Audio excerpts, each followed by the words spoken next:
Hi, I'm Ron James, and you are with us live at the theater here in LA where Stephen Greer is premiering the new movie Unacknowledged.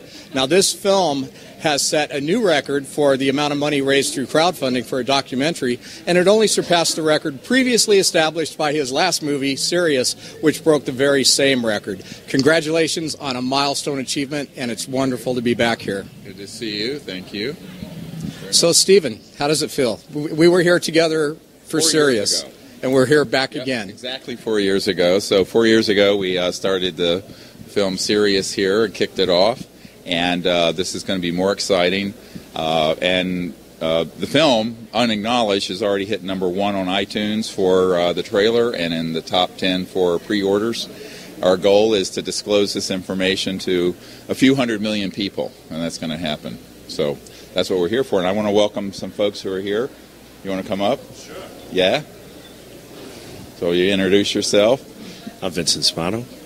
So Vincent is an actor, and we're very pleased to have you here. And thank you. How have you found out about what we're doing? And well, I'm an actor and a director and a writer, and one of my mentors as a writer and director is David Marconi, who I believe is a friend of yours. David wrote Enemy of the State, and he just wrote Martin Campbell's new film, The Foreigner.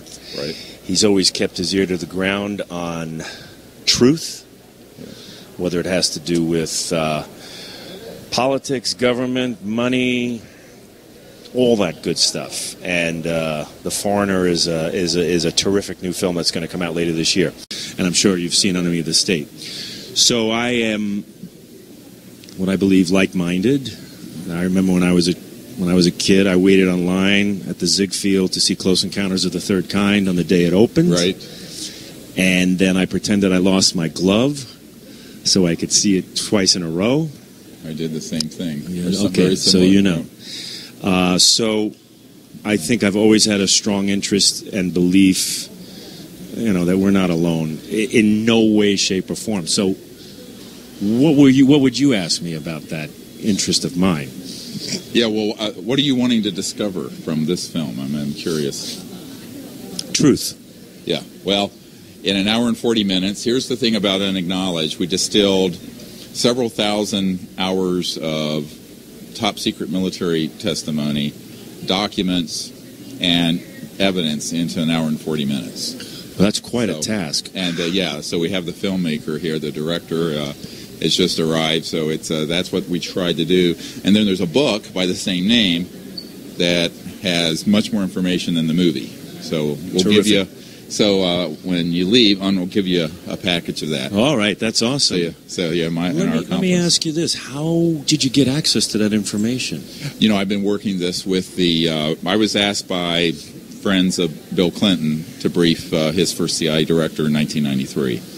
Okay. So I've been involved in that level. I'm an emergency doctor, medical doctor, who got involved with this, and it just slowly overtook my career. That's awesome. I have to plug an ex-girlfriend of mine. Her name is Carol Ann Fernandez. She just wrote a book published on Amazon called Mission Possible, Finding Your True Calling, something like that. And she talks about how we have our careers and then we find our mission. It sounds like you found your mission. It's our mission. Yeah, Mission Impossible, actually. But no, possible. You did it. I'm just kidding. It is possible. You manifested it. You created it. So it's awesome. Well, thank you. I'm so glad you're here. I'm very excited to see what you've put together. I really am. I think you'll enjoy it a lot. Thank you. Thank you. Good luck with the project. Thank you. So, have you something over here? You want to go this way? I will. Yeah. Who's this? Where's Ron? All right, so you need to stay up here. Or somebody needs to stay up here. There you go. So,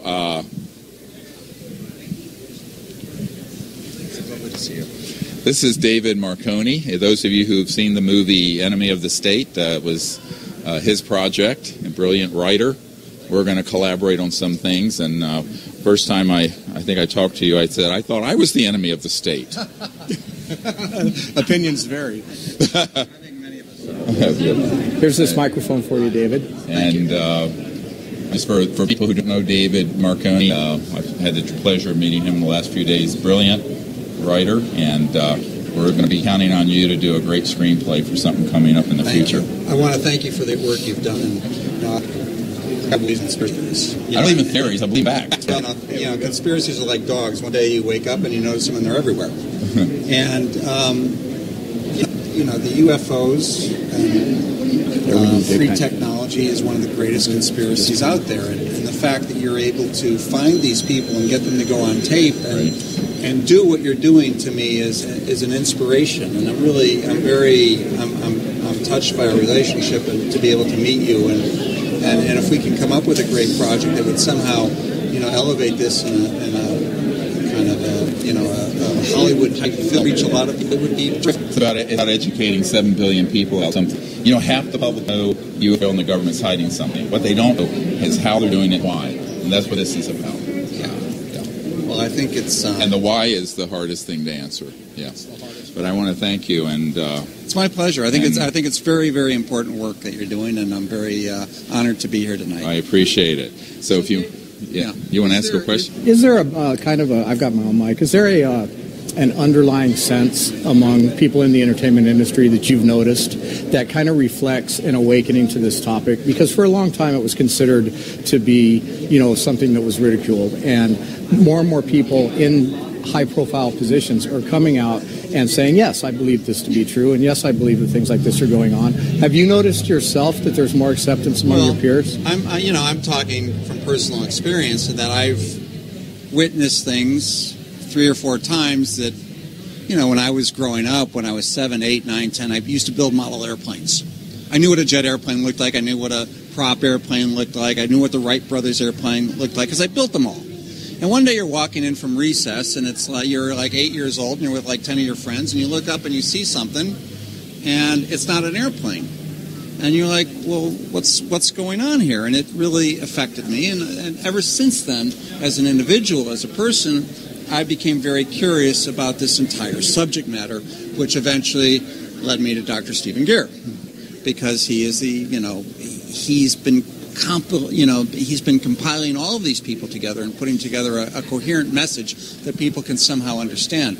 But for me, it's been a very personal journey because of things that I have witnessed on a personal basis. And I know Clinton has seen, or Jimmy Carter has seen things. Many people have seen things, but obviously it's not in the interest of big oil and all these other people to come out with the information on free technology. Because who wants to hear about that? Because suddenly you have a multi-trillion-dollar industry that's going to be displaced, and that is it's a disruptive technology. The ultimate disruptive technology and information. And to bring something like that in, to bring something like that in, it disrupts the entire world, and that's very scary for a lot of people. Ultimately, it'll be a better world.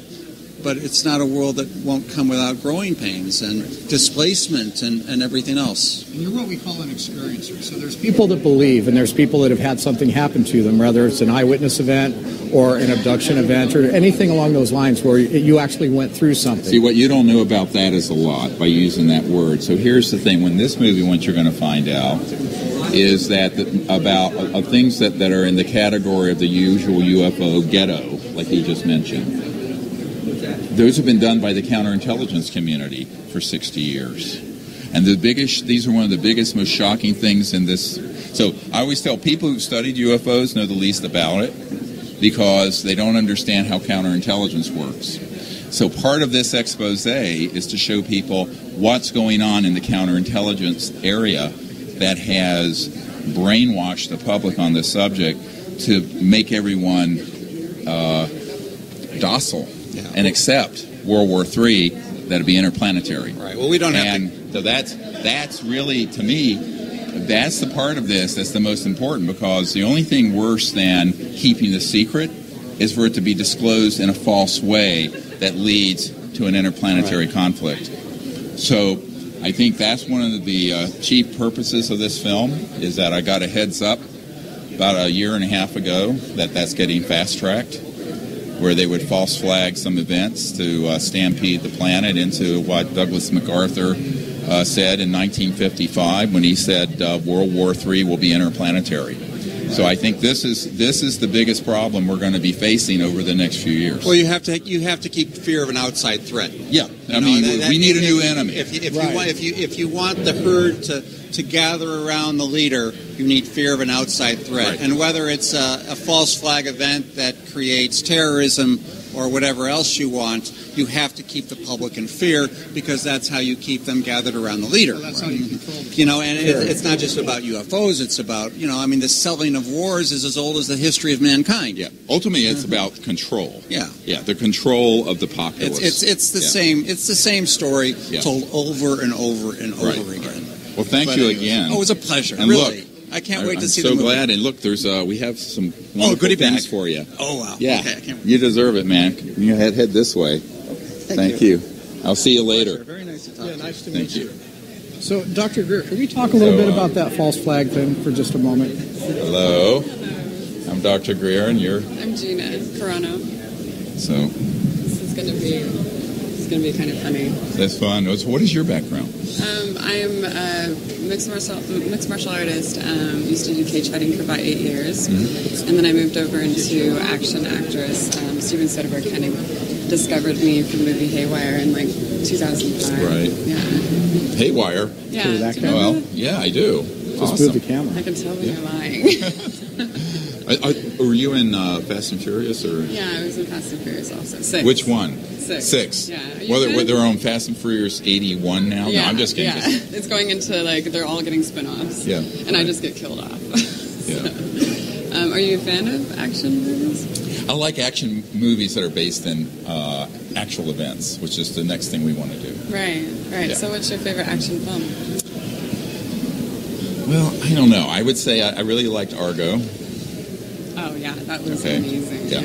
Ben Affleck's. Yeah. I really enjoyed that.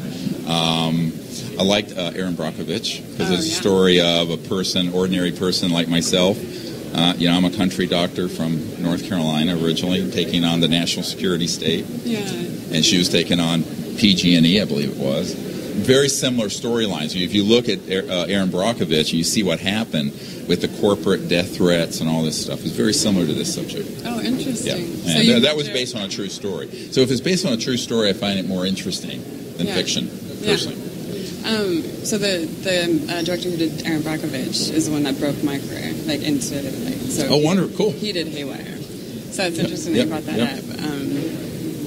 So you I don't really know anything about any of this. I kind of showed up because my buddy Jeff Bowler was like, "Hey, come to this thing," and I was like, "Okay." And so I snuck past this red carpet, and they're like, "You have to go back up there and talk to them." And I'm like, "Oh God." So what should I know about this going into this? This is an expose of a sort of a distillation of 25 years of my research with top secret military guys and CIA folks. I began briefing the director of the CIA in 1993 for Bill Clinton on this issue of UFOs, extraterrestrial intelligence. And it's really to answer the question of what is the truth of the subject, how has it been kept secret, and the big one is why. Why is it secret? Who cares to keep it secret? And that's what this is going to answer. So in an hour and 40 minutes. So you 100% believe in UFOs? No, I don't believe in them because, it's like, do I believe in this microphone? So I'm a scientist, a medical doctor. Mm-hmm. Belief is in something not proven. This is proven. So what I think is, I believe in the potential of humanity to bring this information out in a way that gives us a new civilization. Because, see, these objects are not moving using fossil fuels. Mm-hmm. This is really an environmental and technology story. And the reason this is secret, it comes out, we don't need oil. And we don't need freeways. That was the most fascinating answer I've ever heard to that question. Yeah.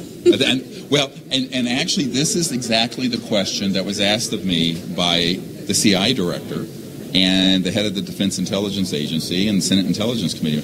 Why is this secret? And when I would explain that this is a technology issue and it's about the future of the human race getting off the 1800s power system and electric grid, but the people who control that, and it's hundreds of trillions of dollars involved, they don't want that change to happen. I can see So that. when the president tries to make a move in this direction, he's told not to. And no president since Eisenhower's had control over these covert programs. And the word unacknowledged comes from unacknowledged special access projects. What that means is it's a military speak for a black project that's so black it's being run in a criminal way outside this oversight of the president and the Congress. So that's what we're exposing. My mind just was like, how? I have a personal question. Maybe it's too personal. So has your life been threatened by the government then? Yes, but Yes. I'm not worried about that now. Yeah. Sorry, I'm not even the interviewer here, but I just have... No, you have good questions. I love your questions. They might be coming from an innocent place, but No, it's I don't beautiful. really know anything about this. But Well, thank you. I'm very glad that you're here. Thank you very much. And we have some of the book. There's a book, by the way, that is about 10 times more information than the movie. It's coming out today also, called Unacknowledged. So Excellent. I can't wait we'll to get check the and one of these beautiful posters. Maybe this is just going to completely blow my mind right Yeah. now. I can't wait. Yeah. Let me ask you something. If you were to watch this movie and then you started doing some of your own research and you began to realize the validity and the importance of this topic, because I consider it to be one of the two most important questions facing humanity. If you were to solidify around this, would it enable you or inspire you to be more active in talking to people about it, in trying to help groups that are trying to get the government to tell us more, and to just work more on wanting to get to the truth? I think that... Would it be more of a personal... Would it have more personal importance to you? I think that's kind of like an interesting question, because no matter what, like, I can say, okay, I'm going to go have this fight, but I know damn well that, like, when you go and have an actual fight, it's a completely different story than actually just saying that you would have a fight, you know? And I think that anything that affects you personally, like, no matter what, you start looking at, like, you know, you start looking more into it. And I think that, like, through your life, like, it's pretty bold that you're out here, like, telling your story. Am I right? Yeah, you know, in the 90s, I had 3 members of my team assassinated helping us, and a former CI director, Bill Colby, was assassinated helping us. It's going to be in the film. That's amazing. And so it's very intimidating initially, and then you kind of learn to take it in stride. Right. Because if you're in Russia, you it's get offed right away, right? Like, if you, like, yeah, and that's what was happening to us because we were too obscure. So by being not obscure, there's a certain level of protection. Yeah. And I always tell people, don't underestimate the fact that there are a lot of people in classified projects who want this information out. Yeah. But they don't have the final control at this point. Right. So it's moving in that direction. And disclosure, I founded the Disclosure Project 2001, May 9th, which is the 16 years ago from this May 9th when the film is finally available to the public. This premieres before the release on May 9th. That event was seen by several hundred million people around the world. Wow. And so we've been struggling to move this information out to the public for a very long time. Because of fear. Well, I think the reason it's been kept secret is that people who are in control don't want to lose control of the current macroeconomic system. Right. You know, the hundreds of trillions of dollars in the petrodollar, oil. You know, the whole global economy is really controlled by a handful of global elites. And are they doing that because it would just be mass chaos if we knew the... No, it's because they like having the power. They don't want the people to have it. I think that more and more, to answer your question, the more I'm a truth seeker. I call myself a truth seeker. So that's where I'll leave that. And whatever you do with that, it's all a matter of, like, your personal conviction. So I'm happy to be here. I'm a newbie to this whole entire environment, but I'm actually, like, I always find myself showing up for reasons. So I'm glad to be here. And thank you. It's a pleasure to have met you. It's a pleasure to meet you. Yeah. Thank you so much. Okay. So my assistant Un has something for you. Thank you. Yeah. I hope you guys have the best night. Thank you. So, Dr. Greer, let me ask you a question real quick. Nice to meet you. Nice to meet you. Tell me about your background. I'm the founder of Judicial Watch. Hi. Nice to meet you. And Freedom Watch. Oh, excellent. And we're a public interest group that fights against government corruption and exposes... I almost contacted you guys when the government tried to put me in prison for doing what I'm doing. Really? Why did they do that? That's a very long story, and we don't have time We'll have to for get it. together some other time. But You'll tell you me. wouldn't believe the fascist tendencies of the national security state. Well, I that's do gone out believe of that. control. I actually brought 2 lawsuits in the last 3 years Wow. against the NSA, CIA, and we enjoined them twice. Good for you. And that gave rise to the USA Freedom Act. And now Right. we find out they're, of course, it's predicted they're violating it still. You know? Oh, sure. Yep. They even got into my phone in the last few weeks, so I'm Almost. suing them again. He says a little higher. Oh, sorry. Yeah, well, that's Sorry. wonderful that you've done Yeah. that. And I've known of your group for many years, admired it, and Thank you. we should exchange information. I may need you guys sometime. We should. Let me give you my card Thank you. on that. Yeah, and I have my card. Un can give you a card Okay. also. This is so awesome. Well, a lot of people don't realize that this crosses all the political divides most people think about.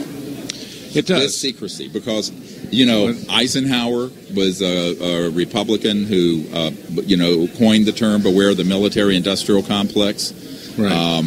He actually had been denied access to these projects by the end of his term, which is why he made that statement. The Barry Goldwater, if you remember, you're probably Of course, yeah. Senator Goldwater and I had long discussions about this, and when he was trying to find out about this, he was threatened. And here was a very conservative Republican who had been on armed services and intelligence, ran for president. It's not a 64. political situation. It's not a no. political issue. No. It's really, it's about authoritarianism and fascism, whether it's left or right, that has overtaken our It's democracy.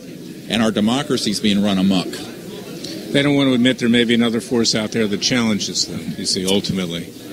Yeah, they don't want to admit that classified projects working on this since the 40s have figured out how to get us off oil, gas, coal, nuclear power, and public utilities. And that's the big issue. Well, like I was saying, there are forces that are greater. David Marconi is a friend of mine. He invited me here today. Oh, wonderful. The Yes, great he's writer awesome. who wrote Enemy of the State. Yes, sure. We just had him here. Right, Yeah. right. But there's a lot of things that we don't understand, and even the President of the United States is really not in control of what goes on. No. He's the puppet. I don't know if you've seen the chart when deals with this, with the UFO and extraterrestrial issue. The president's at level 21. This issue goes up past compartment 40. So it's, and I have dealt with presidents since Bill Clinton personally, who have been denied access to this information. Well, George W. Bush, I think, recently was on Jimmy Kimmel. Did you see that? I did. And he asked him about Roswell. Uh-huh. He says, "Is it really true?" And he says, "I can't tell you. My kids asked me that, and I can't discuss it." But I'll tell you a funny story. and who are they in control? They're controlling the president of the United States. And so what happened to our democracy and Constitution? This is the question. I'll tell you an interesting story. I represent Cliven Bundy, the rancher in Nevada. Sure. I'm a criminal defense. Sure. Yeah. So I'm walking out of Pahrump prison about 2 months ago. Right. And it's high security. Right. And I say to one of the guards, I say, this reminds me of Alcatraz. You don't have San Francisco Bay, but you've got rattlesnakes. I mean, it's the middle of the desert. He says, rattlesnakes are not what we worried about. I said, what are you worried about? He says, we see UFOs here every night. Yep. Overhead. Right. And, I mean, who knows what they are? Yeah. A huge number of them are man-made. And that's what the biggest, if you look at the display downstairs, you'll see a whole display of things that the public call UFOs that are made by Lockheed Skunk Works, Boeing, Phantom Works, Northrop Grumman, et cetera, and so on. And what people don't understand is that those have been used in clandestine ways by humans since 1954. The date that's going to shock everyone is that gravity control and zero-point free energy was mastered October 1954. And look at the TGV, the train in France or in Japan. I mean, it lifts off the track. It's anti-gravity. So why can't it be taken a step further? And it has been. Yeah. For 60-some years.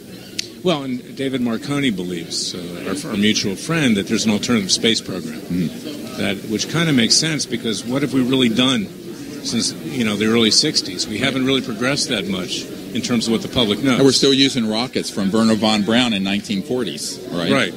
Are we to suggest that our cell phone has advanced like it has, but yet the space program has not? Right, exactly. Yeah. This is the point I make to people. On all those big advancements have been paid by the taxpayers of the United States, and where's our dividend? Where's our benefit? Well, it's an interesting story. Years ago, I filed a Freedom of Information Act request for all the information the government has on UFOs. And it came back and it said, well, everything is on our website. I didn't pursue it because I was busy. I had other issues. Yeah. But I'm going to get back into that. Yeah. Because good. I think we need to bring We need to collaborate on this. Let's do it. Good. Let's do it. Thank you. Thanks for coming up. And we'll be in touch. Yeah, we will. Thank you. Thank you. So there are more. Okay.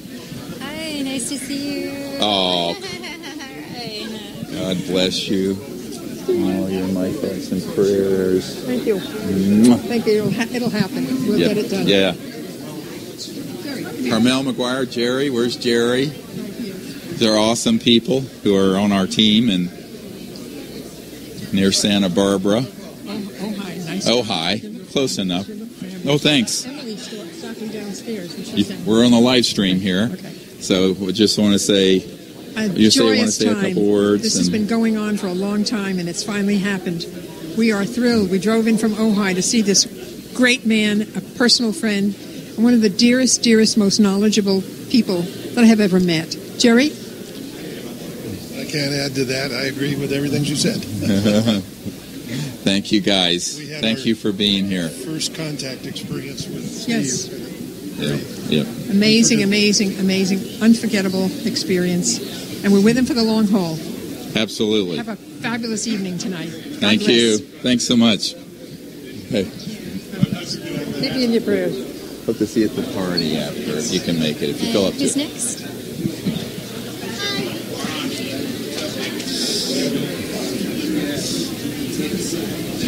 Just in a little bit.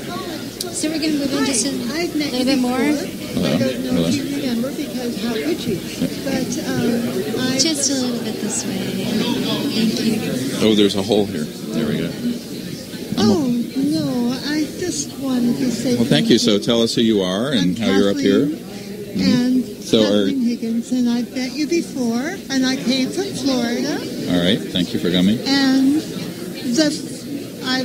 I have nothing to say, but thank you. Thank you very much. Thanks for coming.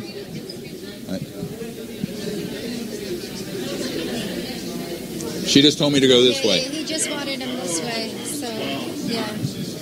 On.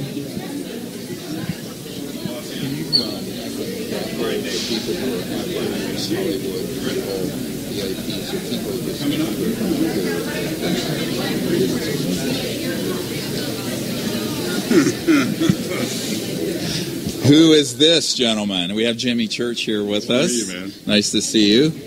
So I would like to thank Jimmy for coming and for supporting the disclosure effort and our effort for a number of years. And what do you want to say a few words to all the folks watching? I'm going to say this is amazing. How are you feeling right now?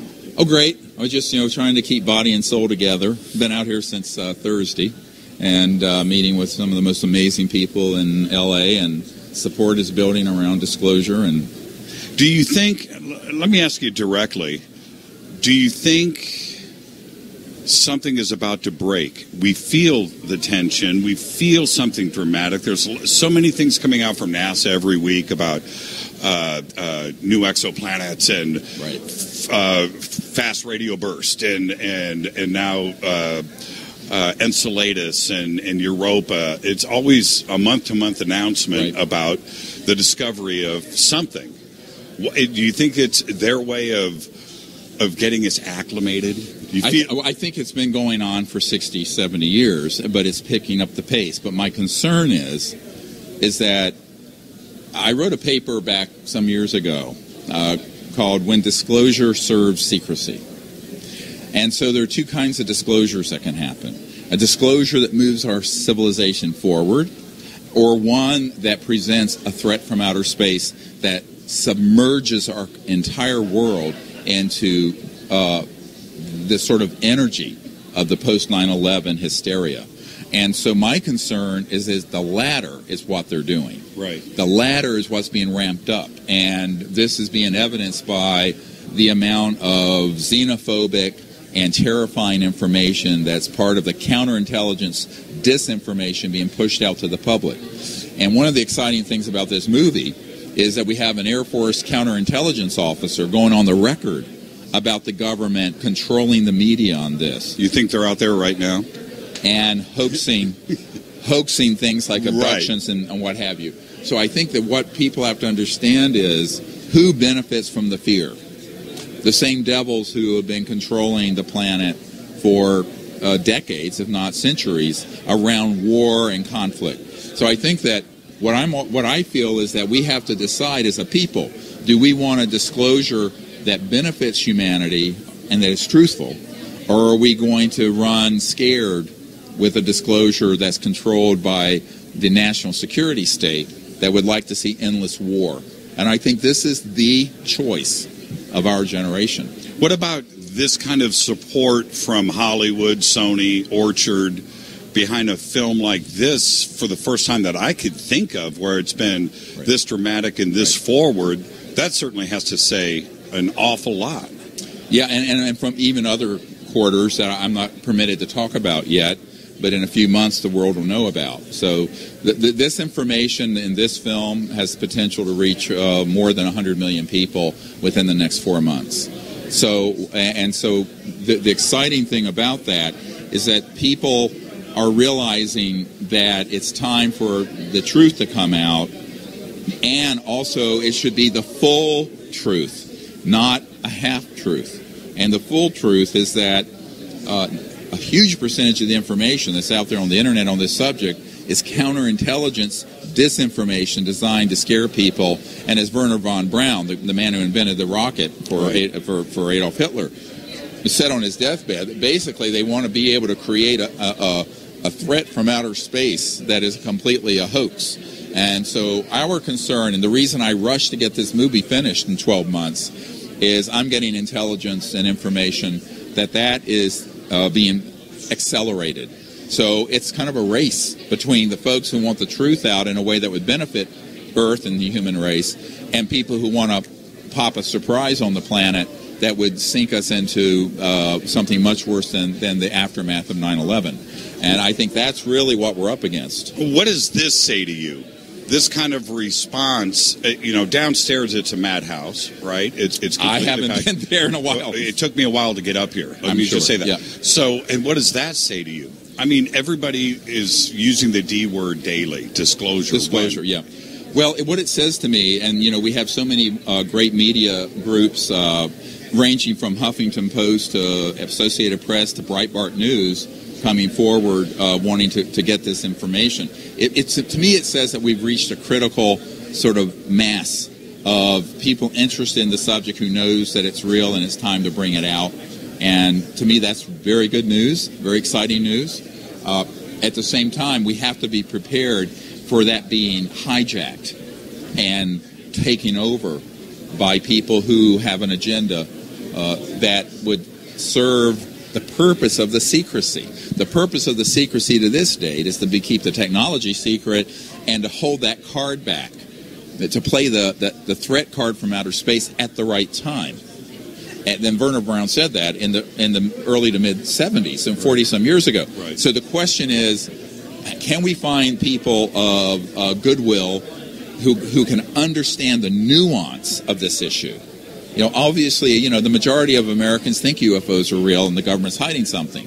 What this film and the book is actually 10 times more detailed than the movie. And by the way, all of you should ask your local booksellers for Unacknowledged, the book, because if we can hit the New York Times bestseller list, that will move disclosure forward by leaps and bounds.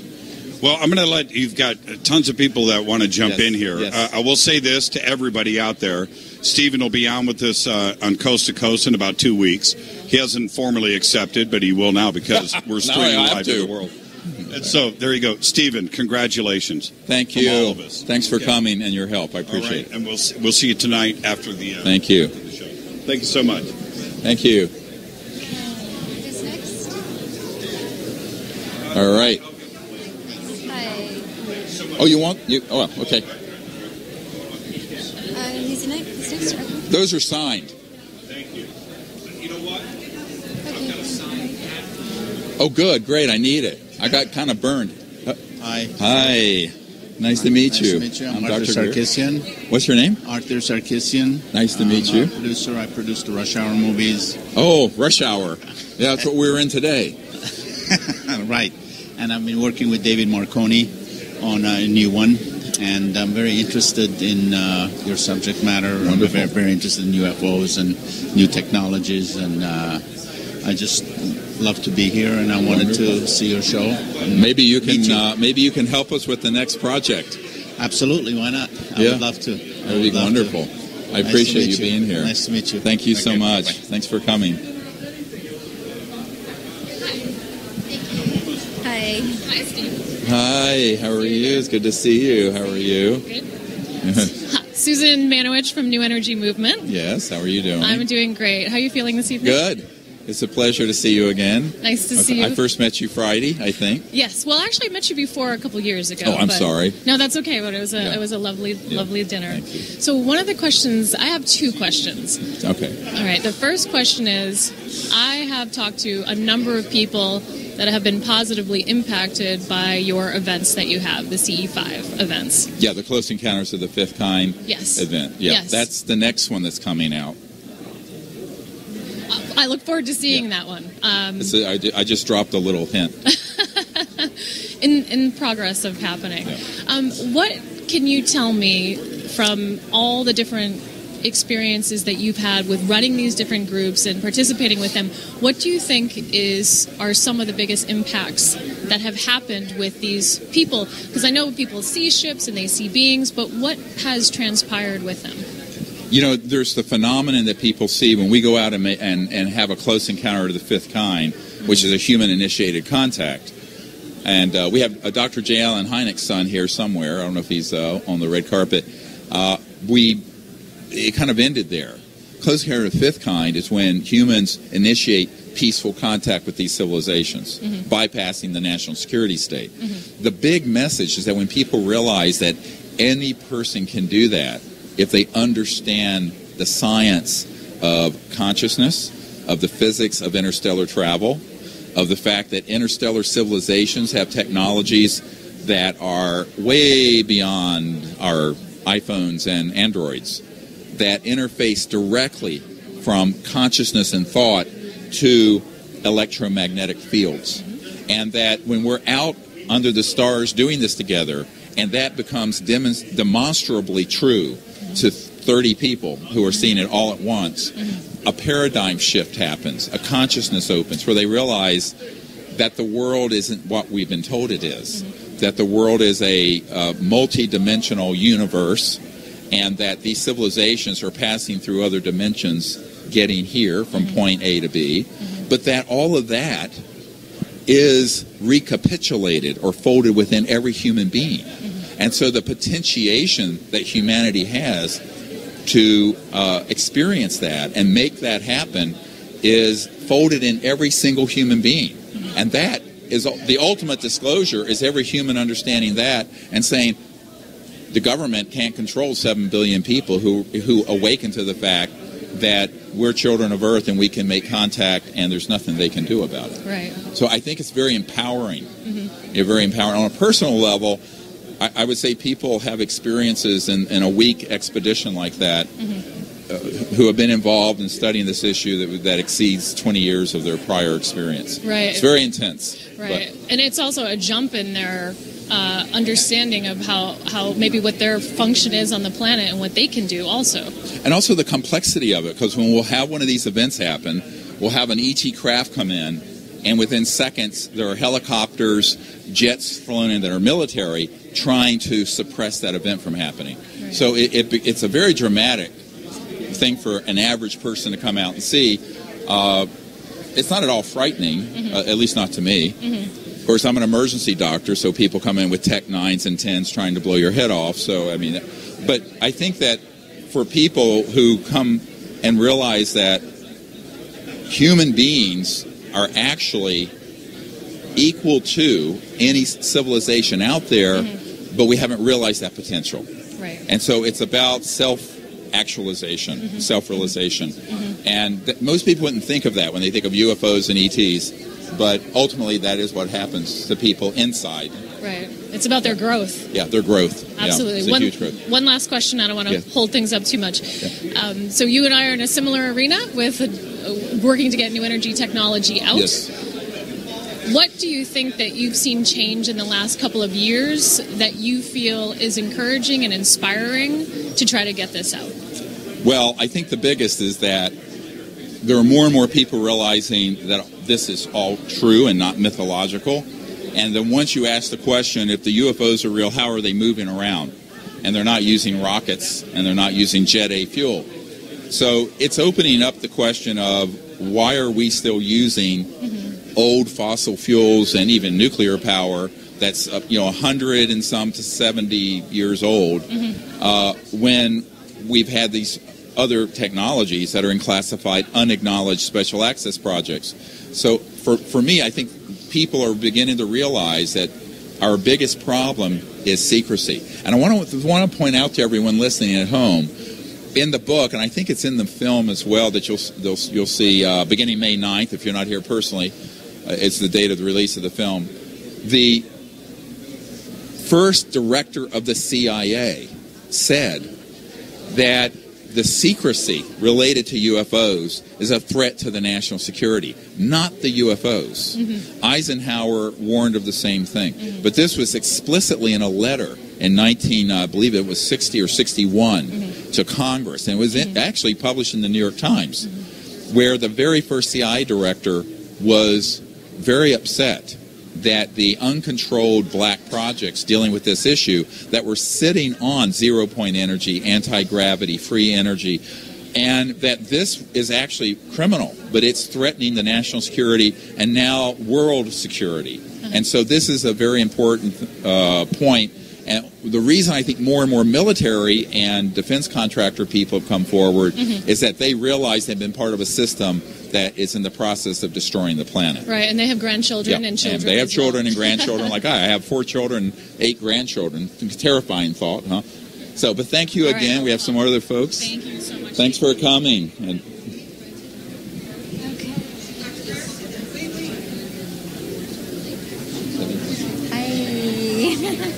You got the time, right? Okay. Yeah. How are you?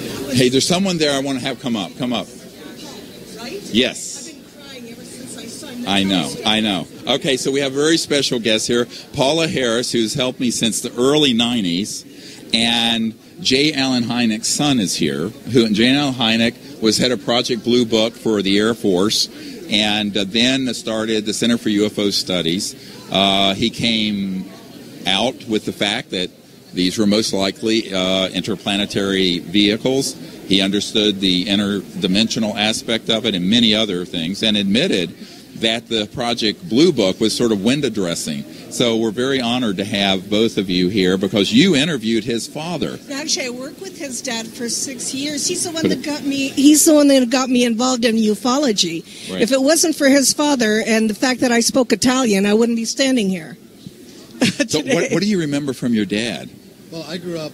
For me, UFOs are normal. Yep. So I grew up in a traditional house in Chicago, but we'd have things like UFO ornaments on the Christmas tree. So did we. We had paintings of UFOs in the garage, and we had people like Father Gill from New Zealand or from New Guinea, and from all over the world coming all the time to mention their UFO stories. So it was just natural for me. What's the most interesting story your father shared with you that the public may not have read or heard about?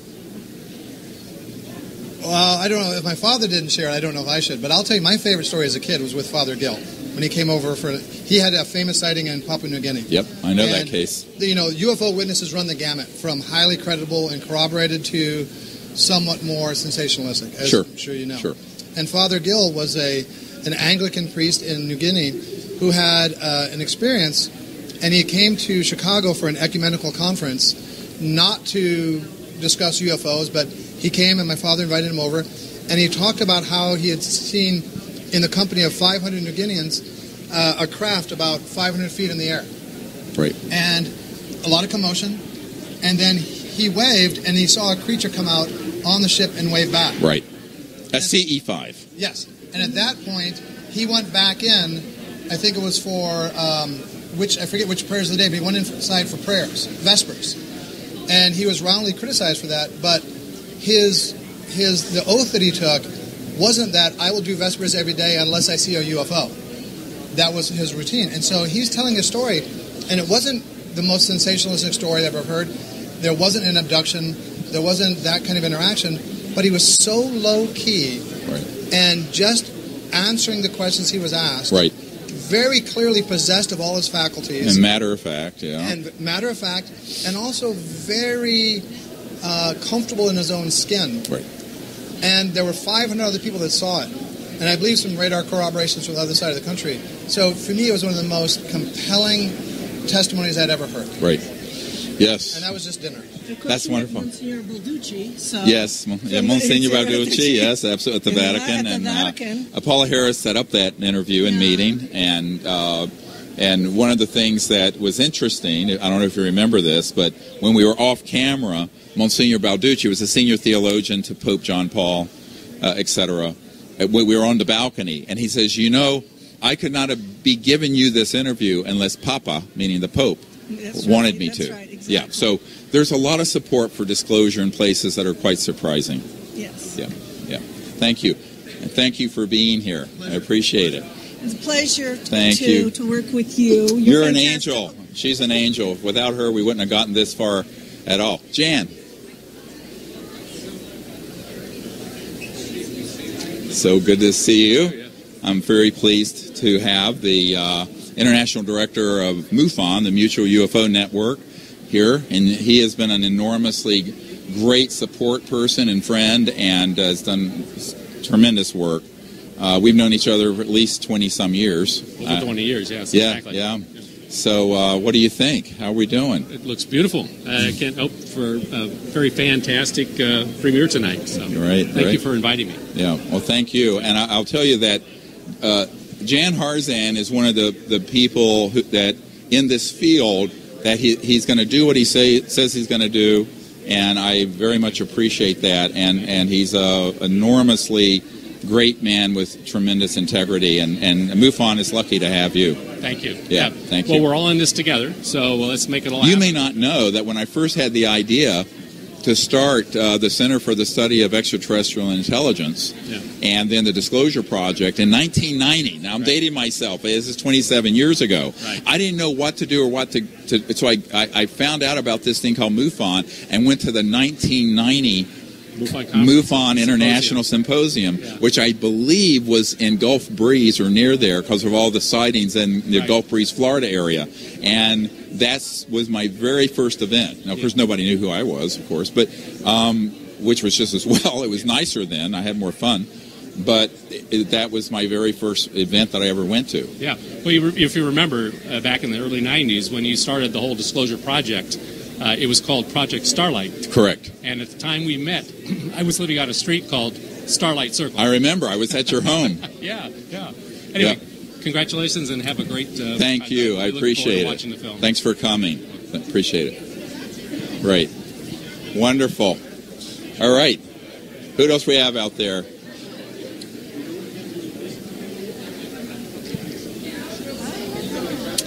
It's so good to see you. It's so good to see you. I am very, very honored to have Dr. Bob Woods here. He is a Disclosure Project witness from the early days. I'm one of your patients, that's right. Yes, one of my patients. You're not one of my... Pages. Oh, Pages, yes. Yeah. And he's actually in the film.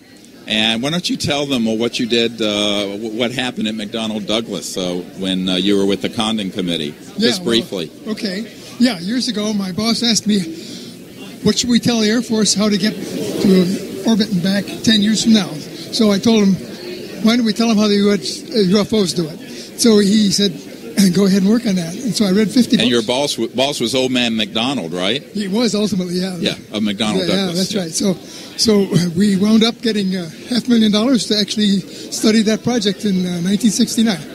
So how UFOs work. How they work, yeah. Yep. The question was, did we figure out how they worked before or after our competitor Lockheed? After. That's right. Let me give you the date. Yeah. October 1954, we mastered gravity control. I believe that. Yes. Yeah. Yeah. So there's a Naval Research Labs senior scientist there for years who was in the vault and saw that documentation. I think the Navy was way ahead of everybody else. Yeah. NRL, biggest defense lab in the United States. Of course, Thomas Edison started it, as you know, or you may not know. But yes, and so 1954 October. So if you look at your roads, your freeways, your cars, your jets, your trains, your boats, all of that's been obsolete since before I was a twinkle in my father's eye, and I'm no spring chicken. I'm really glad you're bringing that out. Yeah. Good. Thank you. Well, it's a pleasure and an honor that you're here. Thank you so much for all of your help. I appreciate it.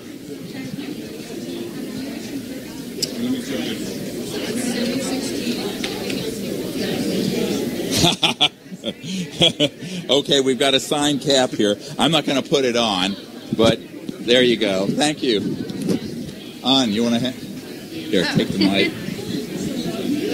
Hi. Tommy Burr. Nice to meet you. Here, on this side, can we switch? You want to switch? Yeah. Do-si-do, don't trip. Thank you. Hi, so tell me about yourself and how you got to be here. I'm a commercial real estate broker in North Carolina, actually, Raleigh. I know your old stomping grounds around the States. Grew up in Charlotte. Yeah. Thank you for coming. Well, I started getting interested in this after watching you and several other people. Started doing the research, and I'm having a hard time not putting the pieces together as a logical, wanting to find out. It makes too much sense. Sure. It's all very logical once you figure out what the secrecy's about. Right. Yep. And all of it makes sense at that point. So yeah, you're part of a CE5 team in North Carolina, or? No, but I'm thinking about it. I've always wanted to do something, and I saw you say it one time, which is everybody wants to know, but nobody wants to do anything. Yes, that's the hard choice. Right. And everybody wants to know, nobody wants to do. Yeah. So it's time for us to act, everyone. Right. Let's do it. And we've been doing that for 50 years or whatever. So 70 years this year since Roswell, right? I'm not getting any younger, and I want to know. Yep. So I'm glad you're here to find out. Well, it's going to be a great night. Thank you so much. Right. I appreciate it. I'm sorry, I didn't say thank you. Huh? Yeah, of course. Come, Jim. Oh, look, where's Paul? Is Paul with you? He's not here yet. Oh, okay. So this is, everyone, this is Jim Martin. He's Vice President of the Orchard. Yep. And I want to express publicly my thanks to you. Thank you, Dr. There's Greer. thousands of people watching on the live stream. Sure. I can honestly say that this film absolutely would not have been completed to the quality it is, nor would we be working with the Orchard if it wasn't for Jim Martin. Thank you, Dr. Greer. So you have been indispensable. Thank you. So tell me about what your thoughts are about tonight. Well, I'm very excited about the turnout. And excited for everyone to see the movie on the big screen. Yeah. Are you happy with the final product? Oh, it's awesome. Yeah? Yep. Good. Excellent showing tonight. Yep. Thank you. Looking forward to the feedback. Yeah, well, we're over capacity here just about, so it's exciting. And we have a lot of media who are coming, and I think that there's some things that you and I know about that can't be talked about yet. That's right. Eventually this film's, I think it's eventually going to be seen by 100 million people. Agreed. I really do. Yep. Yes. Thanks to you guys. Oh, thank you very much. Thank you, and to Paul as well. Absolutely. Paul, the head of the film division at the Orchard. Thank you. That's right. Good. Thanks so much. Dr. Greer. We'll see you later. It. Yes. Okay. Thank you. Thanks. Okay. Thank you very much. Well, hey, we got to go. We're starting our program downstairs in 10 minutes, so I'm going to move off of here and head downstairs. Thank you guys for joining us. The contributions to make this happen were from $5 to $111,000. And it's really been touching to see people from all over the world wanting the truth to be known, for disclosure to happen, and for us to begin a new civilization on this planet. And there are a few people that I really want to thank who are specific individuals. And, of course, amongst those is the director of the film, Michael Mazzola, who was supposed to be down here with me but sort of didn't want to do it. Where's Michael? Stand up and at least take a bow. Where's Michael? Yeah, thank you, Michael. The wonderful thing about Michael is that he's happy to work and serve and create the best educational product that is possible to move disclosure forward. And he came to the Sirius premiere with Adam Curry, who is also here, Dr. John's protege, and we didn't meet then, that I recall. because there were too many people. There were 700 people at the after party. But he reached out when we were looking for someone to head up making this new documentary. And he has such a great grasp of the knowledge and the information and the ability to weave it together. And it was just amazing that over a 12-month period, we went from the concept of this film and starting the crowdfunding campaign to completing a full-length feature film and a book in 12 months. And it was a very, very heavy lift, as we say in the Gold's Gym, and it couldn't have been done without a lot of people working on it. Another person who worked hard on this for a year is Chris Christatelli, who is here. Where's Chris? The producer? Yeah, there he is. One of the producers on the film. And Stephen Peake of Aurora's Media. Where's Stephen? There's Stephen. I'd say that Stephen is sort of like a co-director and collaborator that had jumped in on this film and did such an amazing job in creating the finished film that you will see tonight for the first time in public. And I have to say, Stephen was someone who we identified, I believe, in May or June of last year, and went around with his awesome Red Dragon cameras to film the new Military Witnesses, and then took over a lot of the post-production and has been working on it even up to today to get everything finalized for the May 9th release. So it's been an enormous effort. Thank you, Stephen.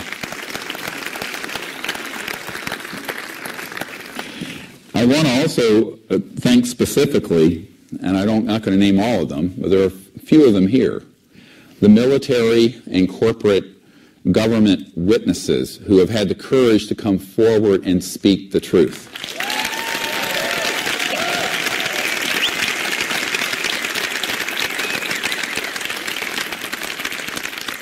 When I accidentally began this project in my misspent youth, I don't know if you can imagine being in your mid-30s being asked to brief a sitting director of the CIA on this, which is what happened to me. Being a doctor in North Carolina, working in an emergency department, taking care of things like shootings and stabbings and car wrecks and heart attacks and all that fun stuff. And at that time, I was asked to do it because we had successfully, in the spring of 1992, had a close encounter to fifth kind project where we set up protocols to contact interstellar civilizations, and 4 extraterrestrial vehicles showed up on the beach. And this got kicked up to Army intelligence and the agency, and the next thing I know, I'm in a hotel room being shot, with 30 questions. Like, what the hell are you doing? But the friendly people in the IC, the intelligence community, reached out and said, look, we want to help you. And there are people who should know about this issue who are being denied access. And at first I didn't believe it. And I didn't know. I'm a doctor, never been in the government, never had a security clearance, although I've been in underground facilities where I needed one, but I got in anyway. That's another story for another day. And what ended up happening is that the people who were key to making disclosure happen were the folks on the inside who know how dangerous this secrecy is. And those are a larger number than you can imagine. Of the little over 100 military and CIA and corporate witnesses that I have on videotape, those are maybe a tenth of the ones that I have interviewed, because the other 90% are afraid of lethal force being used against them. But the ones who have stepped forward, I think, are heroes of our country and heroes of the world, and thank you, each and every one of you who have done so.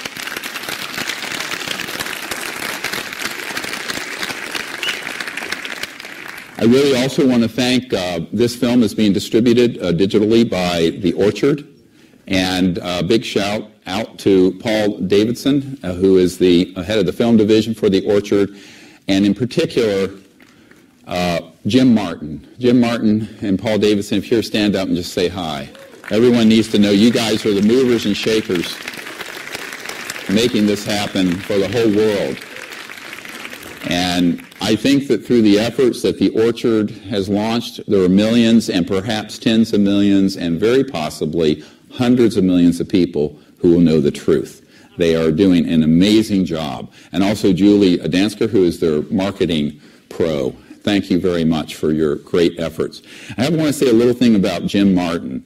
Jim Martin's a guy who's actually been involved with Close Encounters of the Fifth Kind initiative and lives down here in Orange County. And if it wasn't for Jim's pure-heartedness, his dedication, his perseverance, we would have never come together and reached an agreement with the Orchard or gotten a completed film or had Giancarlo Esposito, who many of you know from Breaking Bad, Gus, on that, who did the narration. Such an essential part of this entire project has been Jim Martin. So from my deepest heartfelt appreciation, I want to say, all of you, a big thank you and a round of applause to Jim Martin and Paul Davidson.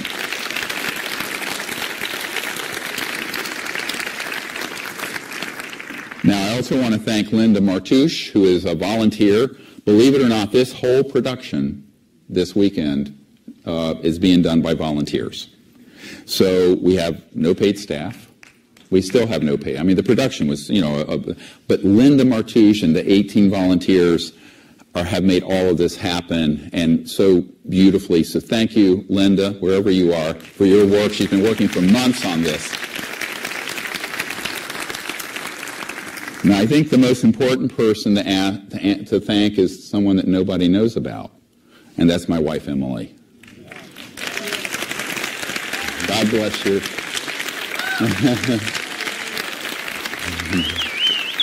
I can honestly say I wouldn't be a medical doctor without her.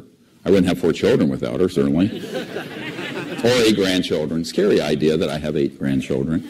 And then the entire disclosure project and all of the work we have done, the person behind the scenes who has done the chopping wood and carrying water, just the behind-the-scenes work, day in and day out for 27 years is Emily. So thank you, Emily. God bless you. I love you forever.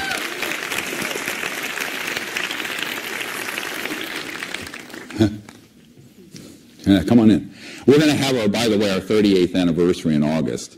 And usually when people come on one of these expeditions with me for a week, about halfway through, I say, can you imagine being married to me for 37 years? And all the women go, no!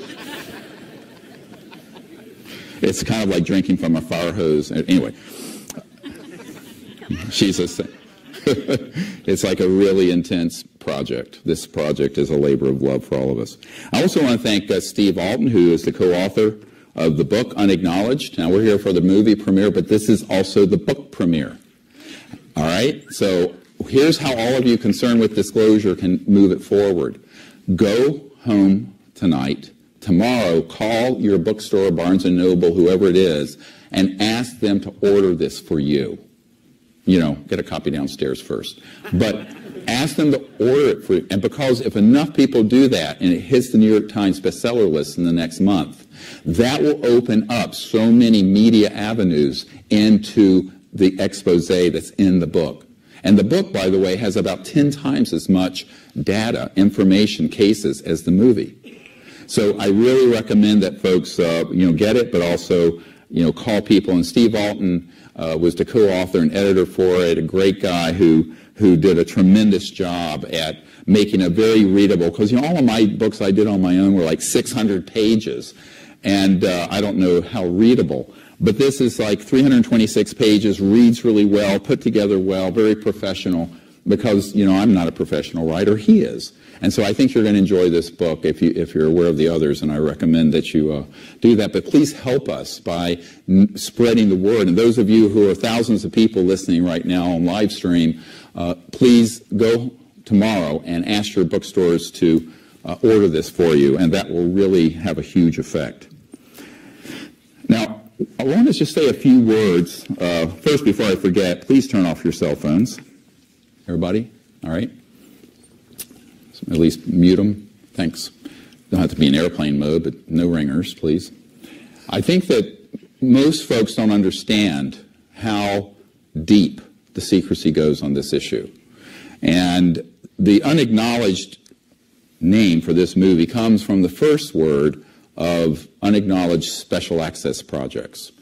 Now, I had never heard of a USAP until the early 90s when one of my military advisors, a white hat from the deep national security state, naval intelligence, said, oh yes, this is managed through unacknowledged special access projects. I said, what the hell is that? And he took me through the how of compartmentalized intelligence and projects that are so secret that if someone is your commanding general and is not part of that unacknowledged project, you are not to tell them that it exists at all. Now, this is, of course, illegal. It's a breach of the chain of command, and it's a breach that goes all the way up to whoever the President of the United States is, etc. What this means is that beginning in the 1950s, a silent and unacknowledged coup d'etat happened in the United States and other Western countries to keep this secret. Why? Because in October 1954, we mastered gravity control, anti-gravity technologies, and free energy.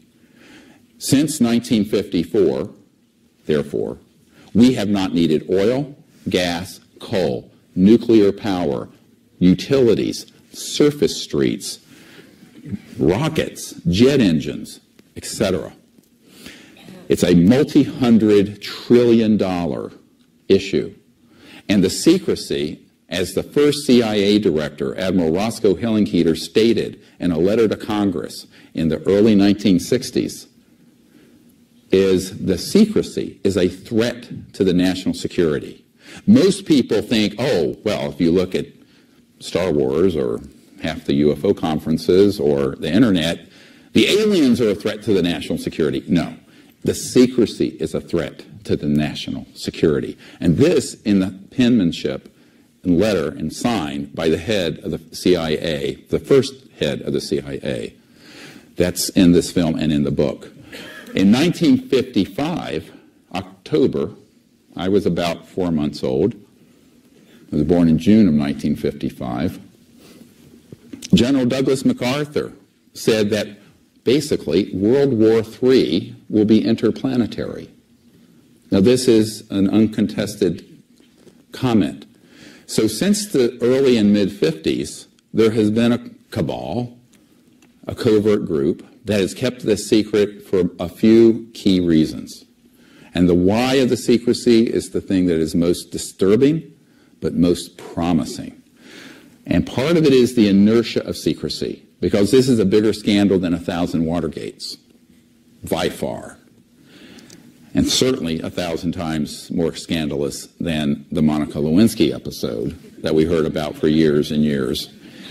It's also the fact that the technologies, once they knew what they had, and this is over 60 years ago, they knew that the centralized elites, the global elites, which are, in my opinion, fascist by nature, did not want the public to know this. And they started a disinformation and counterintelligence campaign to ridicule the subject and keep it secret. Therefore, the world we have today is in a state of environmental and geopolitical meltdown, completely unnecessary. And the only way it's going to be fixed is through we, the people. It will not be fixed by the president, by himself. Yeah.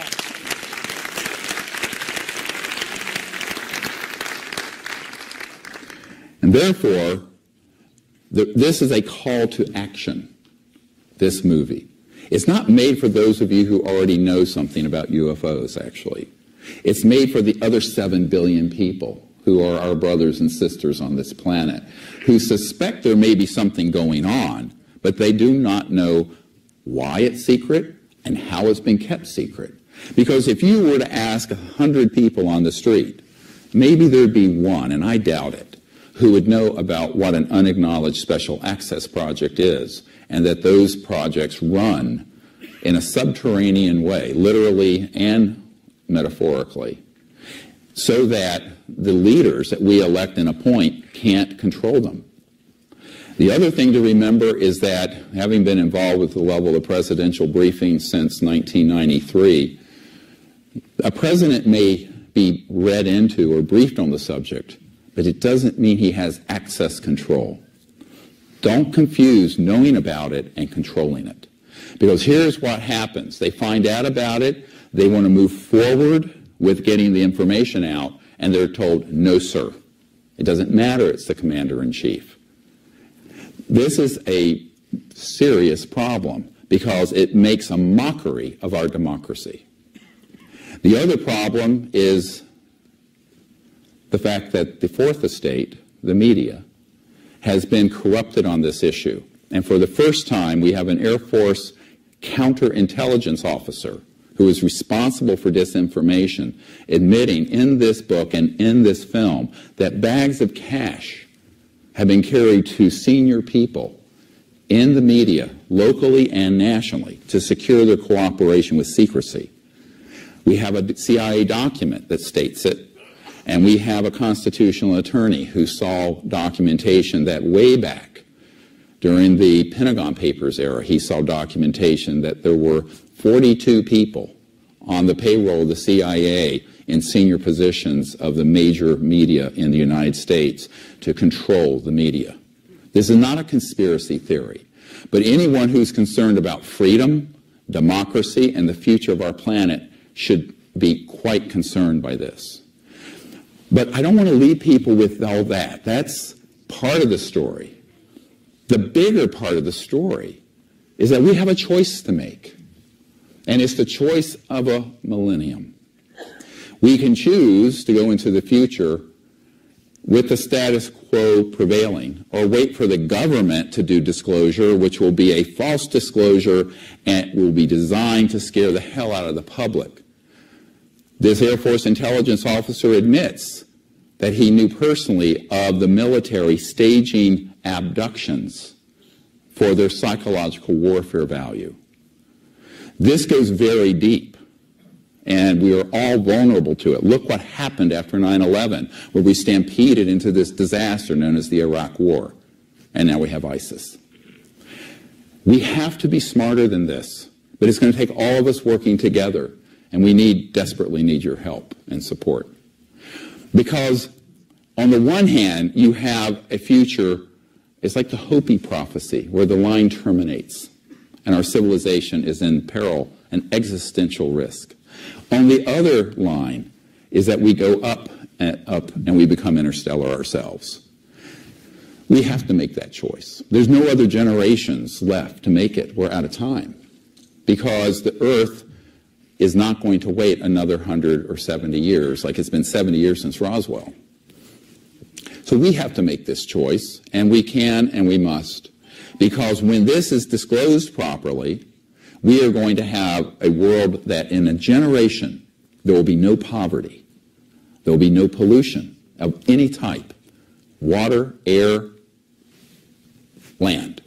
There will be prosperity that's astounding. The work week will go from what it is now, where many of us work 40, 60 hours a week, barely to keep alive, down to around 10 to 20 hours at the most, globally.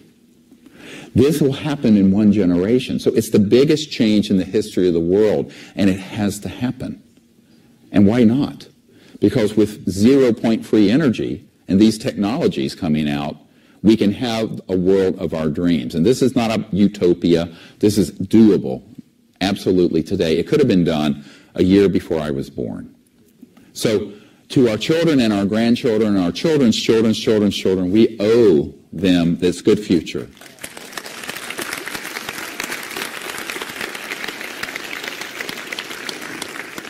And to that end, I want to announce, and it's mentioned in this film, that we want to start a New Earth Energy Incubator. You know, Google has an incubator for ideas and technologies. We need a people's new energy incubator where we have adequate funding. So anyone who can help us with that, see me after. Come to the after party or see me tomorrow before I go back East Coast. Because what we have to do in a very short amount of time is put together the best minds in the world who understand the physics of zero-point energy. Put it into a laboratory setting that's like GitHub. Anyone heard of GitHub? Where it's sort of an open consortium. No intellectual property, no secrets, nothing like they're doing at Apple with iPhones or at Elon Musk is doing with SpaceX. It's all open source, 100%. And the laboratories are streamed online. So that the instant a physicist or an engineer hits that sweet spot in the electromagnetic field and pulls more energy out of the fabric of space and begins to run something with free energy, that data is known simultaneously all over the world. You know why? Then you can't keep it secret anymore. So to those people who know inventors working on this, doing it secretively, don't do it. You're a dead man walking. Trust me. Believe me. You're not going to succeed. The only path out is to do it openly, without secrecy, and give it to the entire planet quickly. Later, people will come up with inventions and gadgets like iPhones that they can monetize. But the basic science has to come out. So this movie, we hope, does well enough financially to be able to put together the beginnings of that research effort. But we need people to come forward who understand that our civilization needs a serious, it's like the Marshall Fund for World War II, for Europe after the end of World War II. We need to create a fund where these technologies are developed and brought out. But we have to be smart about it. We have to do it in a way where there's no secrecy, where the public owns it, and it's open source without intellectual property restrictions and without patenting. And most people in the venture capital world don't want to do it because they always want to monetize it right away. I would say that's the second step. The first step, it's like creating the internet. DARPA did it. But DARPA, the Defense Advanced Research Project Administration, isn't going to do this. You know who can do it? All of you. I know some of the people in this room. There's enough resources in this room tonight to put that new energy incubator together and get it up and running within a few months. I hope you'll help us, because this is what this message is that if we come together and stop waiting for the government and Big Brother to fix the problems and say that we, the people, will create the world of our dreams and a new civilization on Earth that will endure for thousands of years in a sustainable way, and we will become extraterrestrials to other planets in the coming generations. That's what this is about. Enjoy the film. Thank you very much. I appreciate all of your support.